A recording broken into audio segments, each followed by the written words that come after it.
బంగ్లాదేశ్ నుండి భారతదేశానికి వస్తున్నటువంటి వాళ్ళు ఎలా అంటే ఇప్పుడు మనకు కనుక వ్యవసాయ కూలీలకి ఇప్పుడు బీహారు ఉత్తరప్రదేశ్ నుండి ఇక్కడికి తీసుకురావడానికి కూడా ఏజెన్సీలాగా నడుస్తున్నారు. ఓ 100 మంది బీహార్ కూలీలు కావాలి, ఓ 50 మంది ఉత్తరప్రదేశ్ కూలీలు కావాలంటే వెంటనే అరేంజ్ చేస్తారు.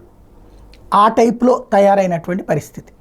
అట్లాంటిదే బెంగాల్ నుండి అదే బంగ్లాదేశ్ నుండి భారతదేశానికి కమిషన్ డబ్బులు ఇచ్చి మరీ వస్తున్నారట.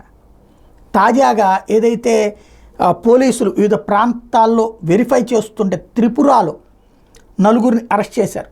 ఏంటి అంటే ఇట్లా ఏజెంట్ల ద్వారా భారతదేశంలోకి ఎంటర్ అయ్యాం అన్నట్టు. అంటే ఆ ఏజెంట్లకి ఏ రూట్లో భారతదేశంలోకి తీసుకురావాలో తెలుసు.